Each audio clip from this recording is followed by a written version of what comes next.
नमस्कार दोस्तों, स्वागत है आप सभी का फोकस सिविल वर्क चैनल पर। मैं हूं अंकित सिंह, आपका सिविल वर्क एक्सपर्ट। आज की इस वीडियो में मैं आपको कॉलम से जुड़ी कुछ जरूरी बातें बताने वाला हूं और ये बातें कॉलम की रेनफोर्समेंट से रिलेटेड होने वाली हैं।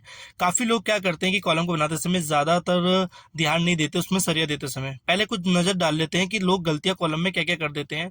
एक तो आप देखते हैं कि उसकी कास्टिंग हो या रेनफोर्समेंट हो, कहीं कोई सपोर्ट को अच्छे से ध्यान में नहीं रखा जाता। बहुत सी जगह ऐसा होता है, मैं सब जगह की बात नहीं कर रहा हूँ। यहाँ भी आप साइड में देखेंगे कि कॉलम में जो स्टील दी गई है, कुछ नहीं पता कि कहाँ पे रेनफोर्समेंट में जो हमारी स्टीरअप होती है वो किस तरीके से फिक्स हो रही है, कितनी स्पेसिंग है, कहाँ पे कौन सी वार देनी है, कुछ भी प्लेसिंग प्रॉपर तरीके से नहीं है। और ऐसे ही बहुत सी जगह भी है, मैं आगे भी आपको वीडियो में दिखाने वाला हूँ। और कहीं ना कहीं जैसे कि आप जानते हैं कि कॉलम हमारे घर के लोड को देने के लिए बनाया जाता है, दिया जाता है, ताकि वो लोड हमारा इजिली बिल्डिंग का ट्रांसफर हो पाए। और कॉलम हमारी बिल्डिंग का सबसे ज़्यादा इंपॉर्टेंट स्ट्रक्चर रोल प्ले करता है मेरे हिसाब से लोड को ट्रांसफर करने में।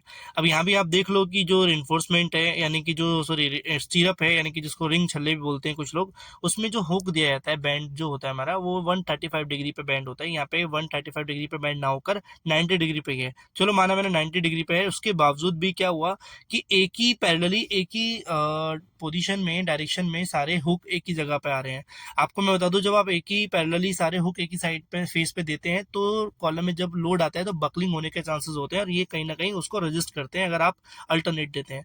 और लैपिंग भी यहाँ पे अच्छे तरीके से नहीं दी गई है। तो अभी हम बात कर लेते हैं कि जब आप कॉलम को दें तो क्या बातें ध्यान रखें, उसमें जो कॉलम में सरिया दें तो किस किन चीजों का ध्यान रखें। सबसे पहले जब आप कॉलम को खड़ा करते हैं, तो जैसे कि नीचे पहले हमें मैश तैयार करते हैं, सामने आप देख रहे हैं, हमें उस कॉलम को खड़ा करने के लिए पहले उसका लैग बनाने होते हैं। ये जो लैग आप देख रहे हैं, इसकी जो लैग एल जो बैंड हो रखा है, ये आपको मिनिमम 1 फीट से कम नहीं रखना है, ठीक है। उसके ऊपर रख सकते हैं, लेकिन मिनिमम 1 फीट की लेंथ आपको रखनी है। उसके बाद जब हमारा कॉलम का स्टार्टिंग होता है, जिस हो सकता है आपका कॉलम का साइज कुछ और होगा, 9x12 का हो सकता है, 9x9 का हो सकता है, तो उसके अकॉर्डिंग हमारी जो उसमें सरिया होंगी वो दी जाएंगी, लेकिन मिनिमम 4 सरिया कॉलम में होंगी होंगी अगर वो रेक्टेंगुलर या आपका स्क्वायर कॉलम है। अगर आपको वहीं पर कोई सर्कुलर कॉलम है तो उसमें मिनिमम 6 सरिया होंगी। जब आप कोई सरिया दे रहे हैं सपोज दैट, तो आप देखिए स्टार्टिंग में जो हमारा बॉटम्स होता है, अगर मैं एक फॉर्मूला होता है L/3 L/4 लगा सकते हैं। तो कॉलम की जितनी हाइट होगी उसको L/3 से डिवाइड कर देंगे, तो जो हमारा लेंथ निकल के आएगा, सपोज दैट 12 फीट की 12 फीट की हाइट है, तो L/3 करके 4 फीट आ रहा है। तो बॉटम से 4 फीट की साइड में हम ऊपर की जब चलेंगे तो हमारी जो रिंग की स्पेसिंग होगी, उसकी जो स्पेसिंग है, दूरी है, वो थोड़ी कम रखनी है। इसके पीछे रीजन है कि जब हमारा स्ट्रेस आता है, लोड आता है, तो बेसिकली कॉलम की जो एंड जोन होते हैं वहाँ ज़्यादा आता है। जैसे नीचे आप देख रहे हैं यहाँ पे, इसलिए कम स्पेसिंग रखी गई है। और यहाँ टाटा की सरिया यूज़ हो रही है। अगर मैं सरिया की भी बात करूँ तो आप 500 या 550 या 60D यूज़ करेंगे तो ज़्यादा बेटर रहेगा, बजाय कि आप 450D करें। ये एक डक्टिलिटी होती है, सरिया की स्ट्रेंथ को दर्शाता है।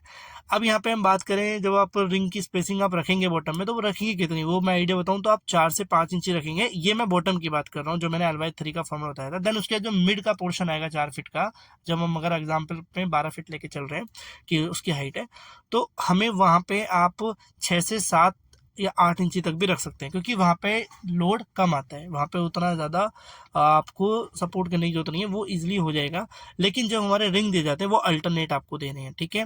मैंने आपको इसमें बता दिया है। और साथ ही मैं आपको दूँ, जब आप कॉलम में लैपिंग, जब लास्ट में सरिया आपकी छूटी जा रही होती है, तो आपको अल्टरनेट छोड़नी है, कभी भी एक समान पैरेलली सरिया नहीं काटनी। जैसे कि आप देख रहे हैं यहाँ पे कुछ थोड़ी कमी है, वो आगे सरिया होगी तो वो आगे पीछे देखोगे वो लैपिंग कम ज़्यादा है, इस तरीके से देना ताकि एक ही जगह पे सारे जॉइंट्स ना आए।